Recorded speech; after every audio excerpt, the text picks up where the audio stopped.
the early 1900s, a rise in the administrative state, an unelected fourth branch of government for which there is no sanction in the United States Constitution.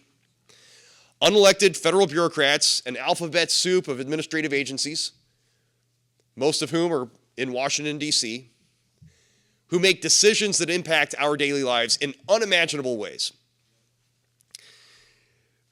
The administrative state has grown over time, and we saw it begin to mushroom in the 1930s with FDR's administration and the ushering in of the New Deal era. We saw the courts, with abandonment of the non-delegation doctrine, essentially retreat from the battlefield and abdicate their role as a check on an overactive executive branch by allowing this rise in the unaccountable, unelected federal bureaucracy. We saw passage and adoption of the Administrative Procedures Act that was supposed to be a procedural safeguard for everyday citizens against the same kind of soft despotism we're seeing today. But what I've seen most recently in my lifetime, and what I see happening on the battlefield for freedom today, is that the left used to agree with the principles of freedom, safety, and prosperity. The right and the left agreed on those things, but the left just had a different way of getting there. The left has abandoned that approach, and they've elevated the outcomes above the rules of the game. And that offends us as conservatives who still value the rule of law. But more importantly, what's happened during the Biden-Harris administration is that instead of the administrative state pushing a policy agenda for which reasonable minds can disagree, you see them pushing value propositions. And there's a significant difference between a policy position and a value proposition. Let me give you an example. In the 1990s, the Clinton administration wanted to eliminate the tobacco industry, eliminate smoking cigarettes. And so they tried to do that through the FDA's rulemaking authority. And the United States Supreme Court used the major questions doctrine to say the act that created the Food and Drug Administration did not give the executive branch the authority to essentially eliminate cigarettes in the marketplace in America. And if Congress intended that, Congress needed to speak explicitly.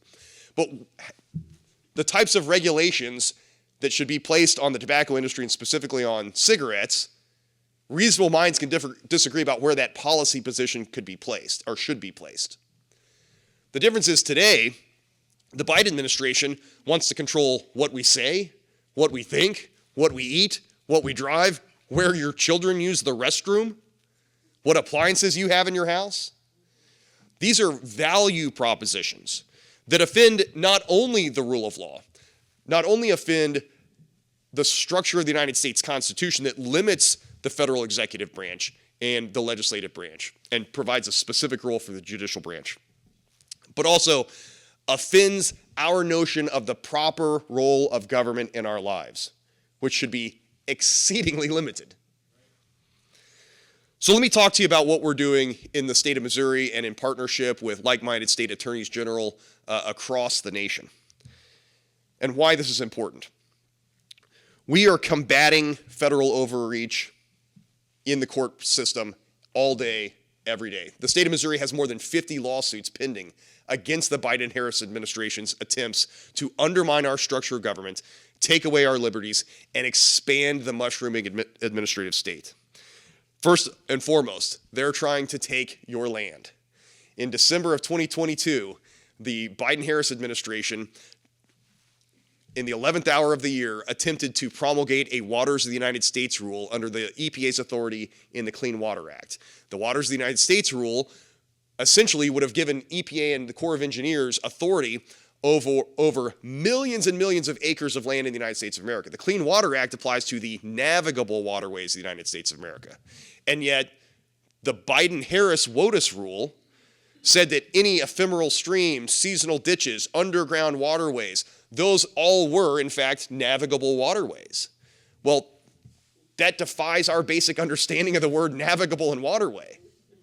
So this was a gross overreach of federal authority, and it would have essentially undermined our ability to conduct agriculture here in the state of Missouri, one of our top industries. Let me give you an example of where the rubber hits the road. I live outside of Herman, Missouri, and that's in Gasconade County, and a friend of mine is a farmer in Gasconade County whose property abuts a creek. Now, the creek is a tributary into another creek that's a tributary into a small river that's a tributary into the Missouri River. So 3 or 4 layers of attenuation from an actual navigable waterway. And the creek that abuts my friend the farmer's land only has enough water in it to even put a canoe or a kayak or an inner tube on it maybe 3 or 4 months out of the year. So it's not a consistent waterway that you would be able to do any kind of navigation on. And my friend's field was eroding into this creek bed. So he merely took some rocks, some stone that he found on his property, and used it to build an embankment to try to stop the erosion. And yet the EPA and the Army Corps of Engineers fined him, took him to court, demanded that he remediate, and then went beyond and said, it's not enough that you're going to pay us a fine, get drugged through the process and have to defend yourself, and take the rocks out. We're also going to come up with additional remediation steps that are going to cost you money. So this is an average farmer trying to feed his family who can't even use his own land. The Waters of the United States rule that the Biden administration promulgated would have exacerbated that problem. It is bad enough under the Corps of Engineers and EPA's current leadership. But when you promulgate a rule that expands their authority, that makes it infinitely worse. We filed suit along with numerous other states, got an injunction, and ultimately the United States Supreme Court handed down the Sackett decision, which clarified what the term navigable waters under the Clean Water Act actually mean. And that should help to limit EPA and Army Corps of Engineers' authority to actually take our land. Let me go one step further. The Biden-Harris administration wants to censor your speech. They want to drive your voice from public discourse. Well, the First Amendment to the United States Constitution protects our right to worship as we see fit, think as we see fit, speak as we see fit, and hear from speakers. People forget that it's not just the speaker's rights who are violated when the government censors speech, but all the listeners as well.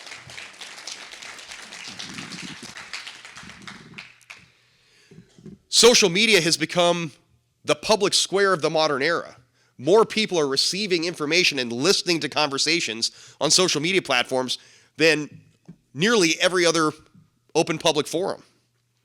And yet what we've uncovered in our case, Missouri v. Biden, that in partnership with the state of Louisiana and private plaintiffs as well, is that the federal government under the Biden administration demanded censorship of conservative voices in the name of protecting us from untruth. Well, when did it become the government's role to tell us what is and isn't true? And guess what? 100% of the information they censored ended up being factual information. Most of it related to COVID. That was information you and I needed in order to make good individual healthcare decisions. But the government didn't want you to make those individual healthcare decisions. They wanted to make those for you, so they wanted to drive this information out of the information stream. They were successful in doing it. 20,000 pages of documents, numerous depositions. I can show you the emails where the White House communications chief is saying these demands for censorship are coming from the very top, and he emphasizes very top levels of the White House. Well, who is he referring to? Clearly, he's referring to the President of the United States. I can show you the emails where the White House communications chief says, take down that Tucker Carlson video, eliminate that Tommy Lahren post, de-emphasize, de-platform, shadow ban anyone who questions whether the vaccines work, anyone who questions whether masks work. That's a point I want to emphasize here. The censorship that's going on today at the government's demand is worse than at any point in human history. Here's why. When King George shut down a printing press, the entire world knew he had done it, and he was depriving the public of one medium of communication, the written word. But when the Biden administration shadow bans, de-platforms, or de-emphasizes anyone on social media, it's clandestine. The speaker may not know that their voice is not as loud as it once was, and the listeners may not know that they are being denied access to that individual. Moreover, the dynamic nature of the speech that's being suppressed is greater. In other words, it's not just one medium of speech. It's the written word, it's the spoken word, it's body language, it's imagery. All of that is suppressed and in a clandestine manner at the government's demand in violation of our First Amendment right to free speech. We took this case, we obtained a nationwide preliminary injunction, took the case all the way to the United States Supreme Court, and the mainstream media would have you think that the case is over and that we lost, and that's not the case at all. The court, first of all, explicitly found that the government had violated our First Amendment rights to free speech during the pandemic, but the Supreme Court said that the state's evidence that justified standing was limited to the years 2020 and 2021. Well, that's because the case had been pending at the United States Supreme Court and on hold. The court remanded the case. We're back down at the trial court level, and within the last 2 weeks, we have begun firing off discovery demands at the federal government to root out and eliminate the vast censorship enterprise, and this is a fight worth making, and we will not let up.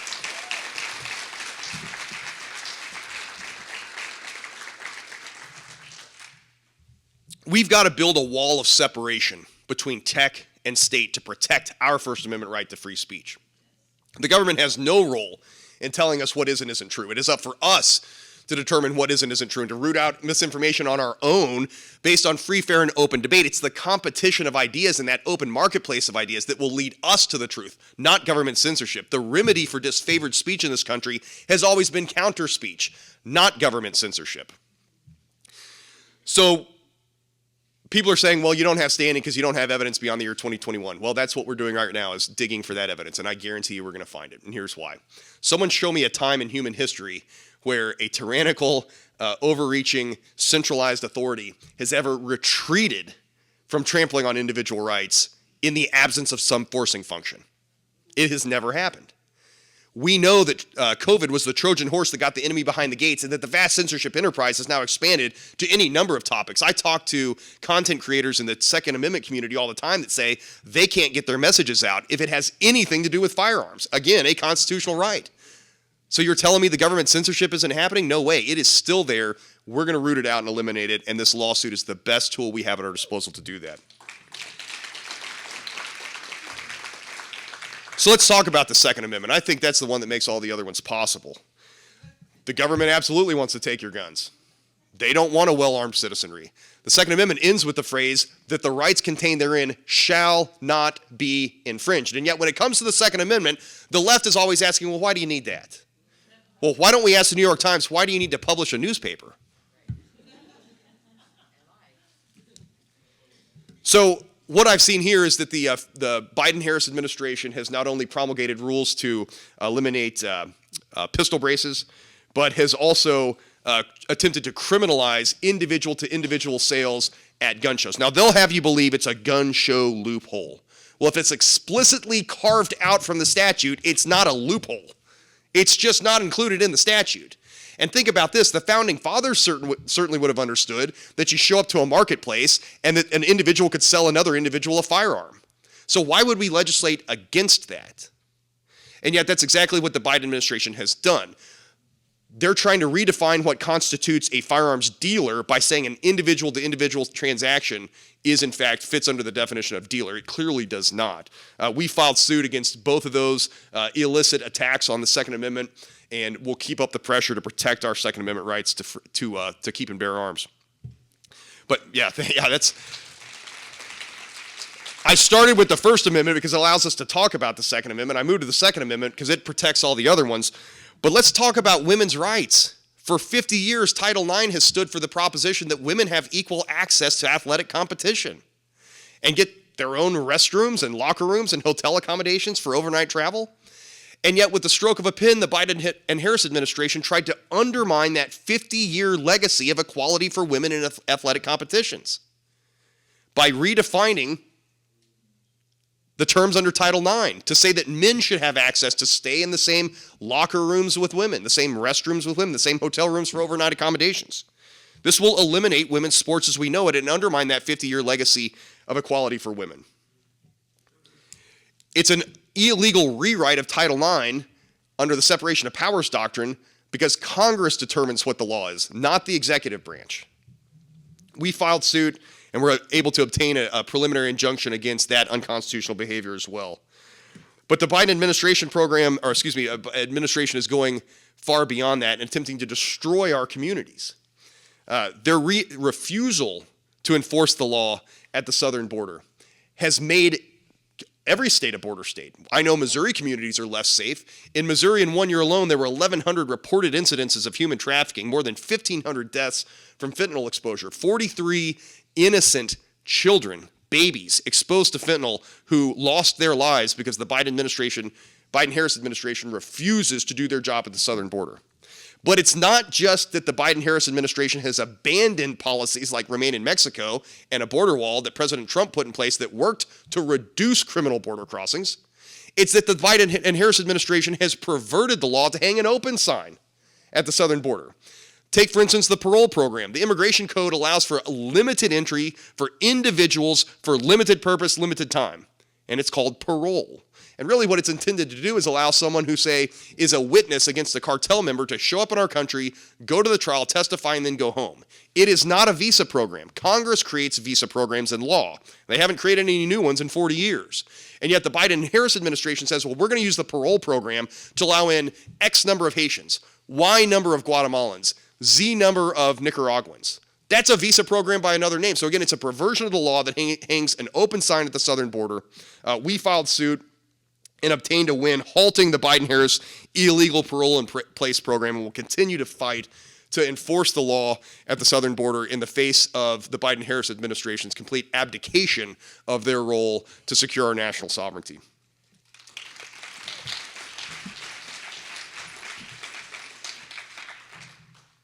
Thank you. You gave me a chance to grab some water there. I appreciate y'all. They want to redistribute your wealth.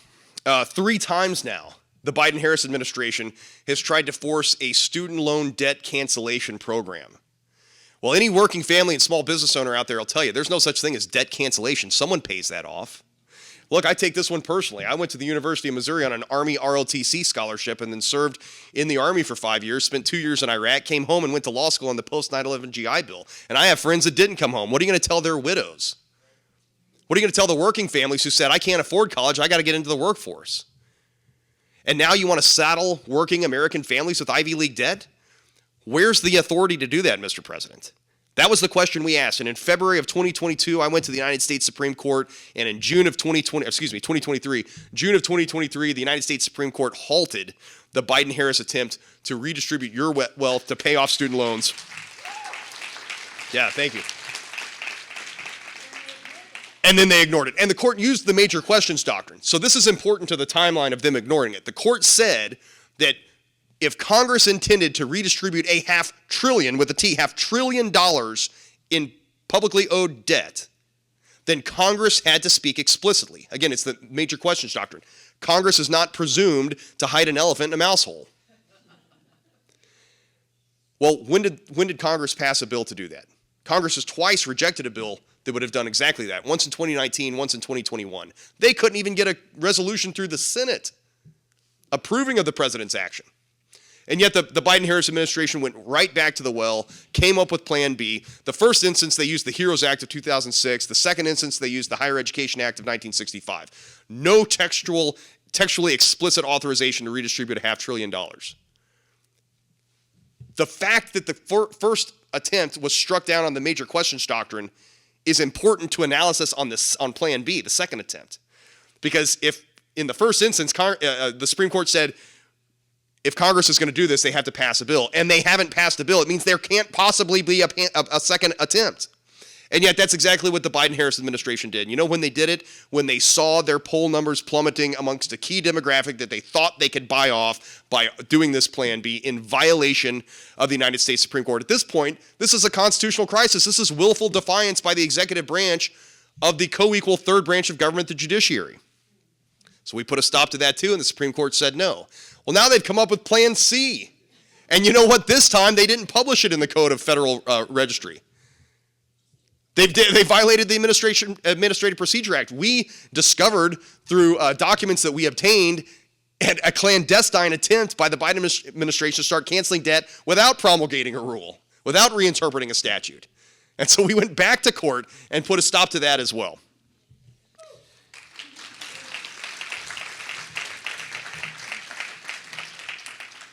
But it goes beyond that. They also want to dictate what appliances you can and can't use. Now that seems trivial. It seems almost comical, but I tell you, to a working family that has 4 children, my appliances are running all the time. No, they never stop. And if you ignore the little stuff becomes big stuff. And so you can't allow this kind of federal overreach on trivial issues like this, or what would otherwise be seemingly trivial, to progress. We joined 21 other states in a coalition opposing Biden's attack on gas stoves, and the Fifth Circuit have sided with us in the lawsuit and specifically opined, and I quote, "It is unclear how or why the Department of Energy thinks it has any statutory authority to regulate water use in dishwashers and washing machines." So we've put a stop to his attack on gas stoves, his attack on washing machines, and his attack on refrigerators. And again, the court spoke clearly. Department of Energy, what authority do you have in law to do this? You're supposed to be enforcing the laws given to you by Congress, not making up your own value propositions and then effectuating policy to achieve those value propositions. But they also want to mandate what vehicles you can drive. I joined 24 other states in opposing President Biden's attack on gas-powered vehicles. We anticipate success on that case as well. We're fighting back on the Biden-Harris administration's attempt to drive up energy prices by filing suit against unconstitutional EPA admission standards. And this one is perhaps the most offensive. The Biden-Harris administration wants to control your children. Here in Missouri, we don't co-parent with the government. It is a constitutional right. Yeah, thank you. Parental rights are constitutional rights. But the Biden-Harris administration has said that the U.S. Department of Agriculture should withhold free and reduced lunches for any local school district that doesn't adopt a radical transgender policy. Well, what role does the federal government have in dictating what policies local school districts adopt? And why would they hold free and reduced lunches, food for the most underprivileged kids in our schools, hostage to obtain this woke left-wing ideology? So we fought against that as well, filed suit, and have directed letters to local school boards who are trying to use that as an excuse to say you are under no legal obligation, you're not commanded by the USDA to adopt any policy as it relates to radical, woke, transgender ideology.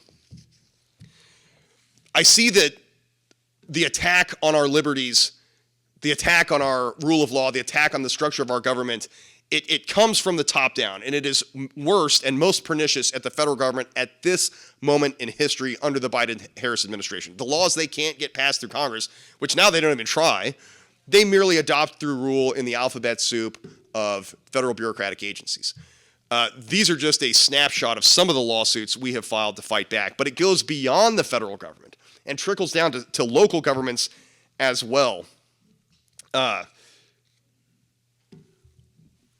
And so we've also had to file suit against municipalities and local governments who try to replicate what the federal government is doing. And what I see is almost a little brother watching Big Brother, that local governments say, well, if the Biden-Harris administration can't get it done at the federal level, we'll just do it at the local level. And they have sometimes other unique authority.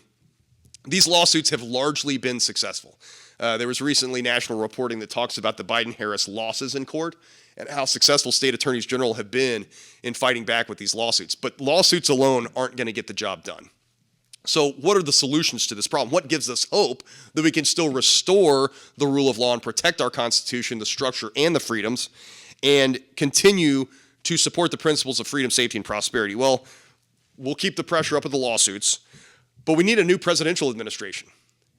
And we need, yeah.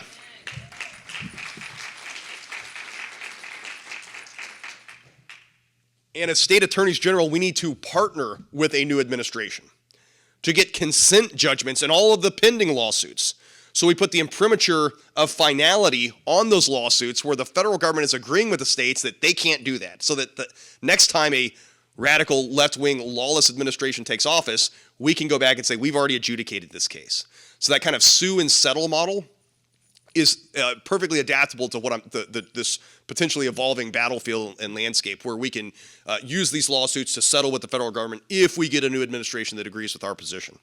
The next item on the agenda to protect the Constitution and our constitutional rights and the structure of our government is to dismantle the administrative state. Congress has a role to play here. Stop abdicating your authority, pick up the mantle of responsibility, and start eliminating these administrative agencies, or at least the positions that we know have violated the law. We can give Congress a laundry list of the instances in which the federal government has violated the rights of the states and the rights of the people of the states, and they can start chipping away through legislation and through appropriations or denial of appropriations to eliminate the federal administrative state. Folks, again, this is a critical juncture. I think the founding fathers would find it deplorable that we have allowed this country to slouch towards a form of soft despotism that used to be about policy position and now is about indoctrinating us and silencing our voices, controlling our kids, taking our land, taking our guns. This November, we have the opportunity to fight back. So my ask is, first of all, thank you for being here and being attentive to these important issues. You wouldn't be here if you weren't already motivated. Thank you for being patriots in this same cause, in this same fight. But let's go out and find a friend, a neighbor, someone you go to church with, someone you hunt with, someone you shoot with. Let's make sure they're registered to vote, and then let's take them to the polling place with us. We can make this thing too big to rig, and if we show up and fight just one day in November, we can get this thing turned around.